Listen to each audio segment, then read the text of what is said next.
Then we come down to the foreground. So large detail brush, some raw sienna with a touch of country olive.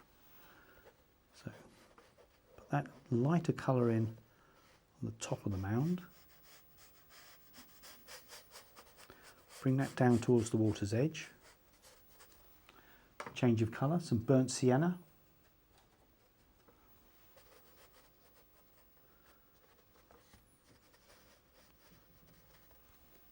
And back to a light greeny colour. So this is country olive and a touch of raw sienna.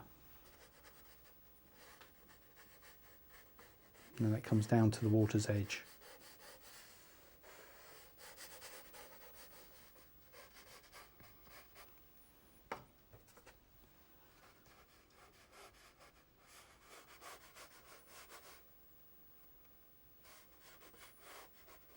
It's a footpath leading up to the keep.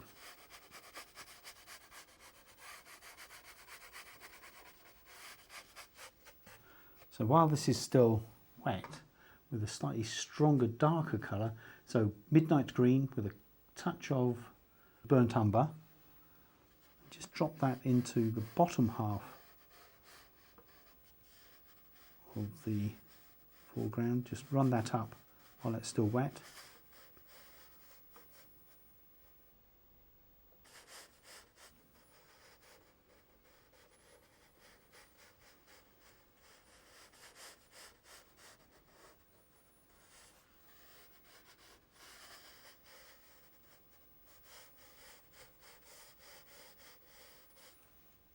With the foliage brush, squeeze the water out of the brush, country olive, you can just stipple some texture into the mound as it goes up the hill.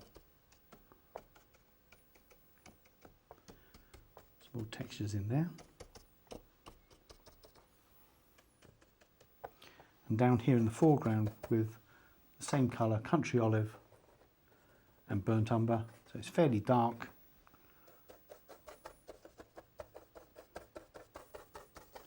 Bring that forward.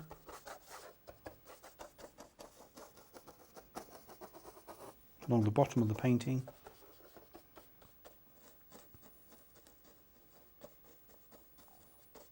And just let that dry off for now before we put the water in. Next we're going to paint the water. So using the large detail brush, I'm going to wet the water area first.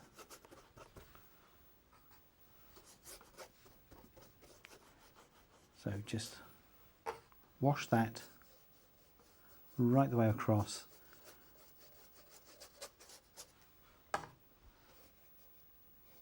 There's some rocks in there, so just paint over that. Over the masking fluid. Then with some ultramarine, very, very pale, touch that colour into that first bit of water there, just the other side of the castle. Then as it gets closer to you, add a little bit more colour.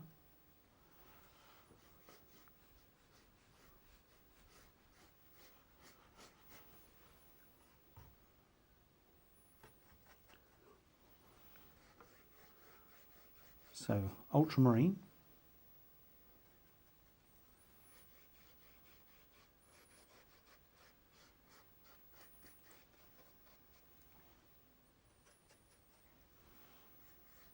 So a little bit stronger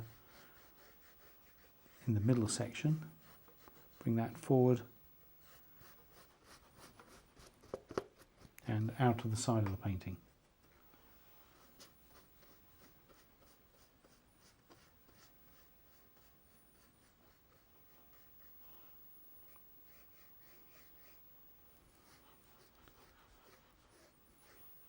Then allow that to dry. For the shoreline, I'm going to use dark colour first, and I'm going to scrape it back with the corner of a credit card. So I'm going to use ultramarine and burnt umber. And just paint in a dark line along the water's edge.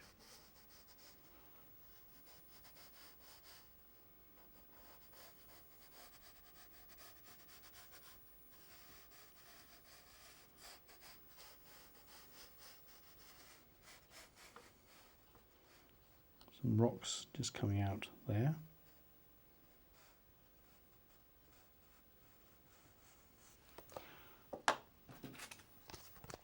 Then with the corner of a card, just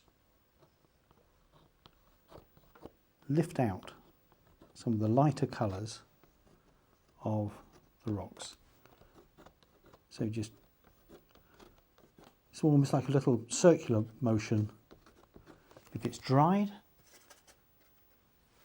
just wet it again.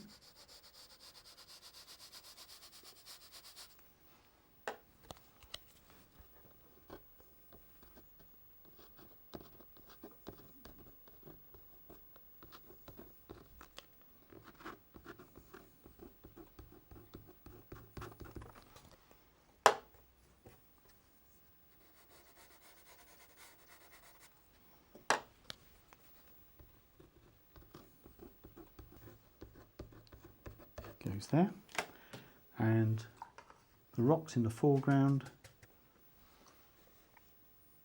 let's just put a darker colour on there.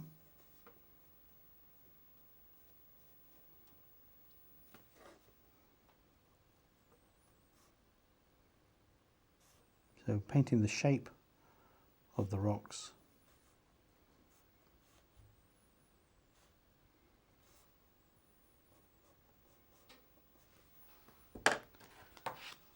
Then just scrape off the light on the side.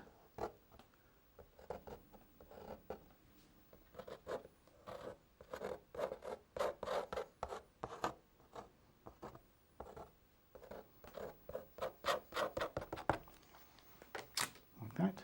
And then just put a few ripples, darker colours along the water's edge.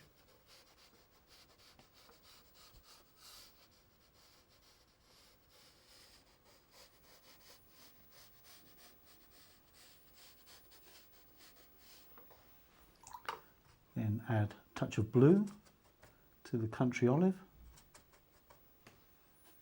Now we've got these trees here which are going to be reflected into the water as well. So just bring those down like that. And out of the side of the painting. Bit of greenery reflected along the shoreline.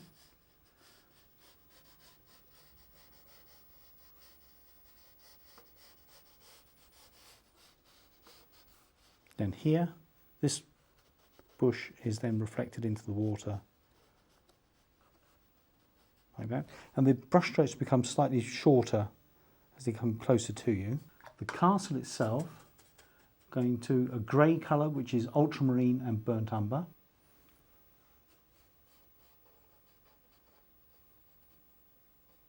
And just line this up so it comes down.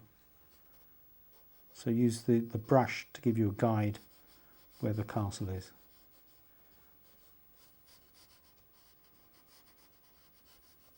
Now this bit here is going to be a little bit darker. So stronger mix of the same colour.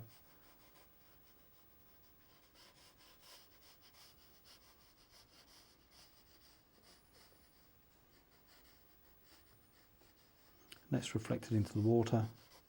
And this tower comes down right to the rocks, and this bit here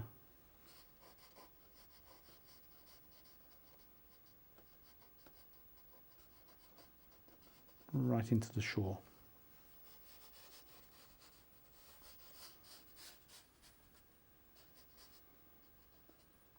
There, that was easy, wasn't it? Just let the paint dry.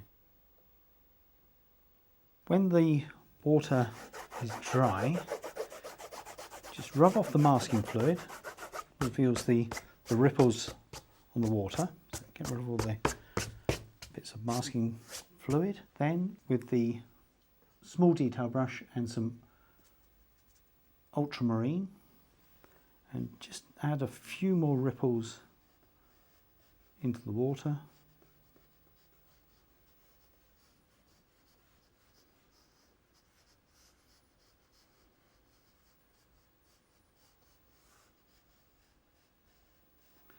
and a dark colour, ultramarine burnt umber. Just put some shade back into those rocks there, and just a hint of some reflections underneath the rocks.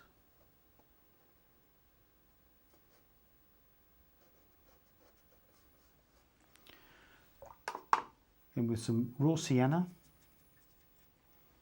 just touch in the footpath, and there's a touch of white on there with the same colour, just get rid of that white.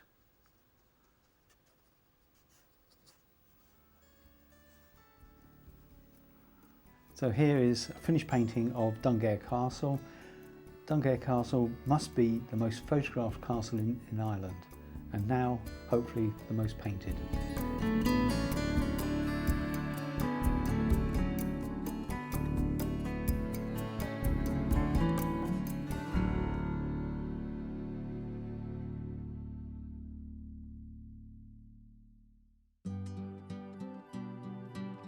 Now available to buy.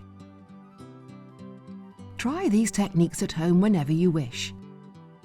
The DVD of today's workshop and the book that accompanies this series are now available to order from the Painting and Drawing channel. For further information and to order your copy, go to www.paintingdrawingchannel.com.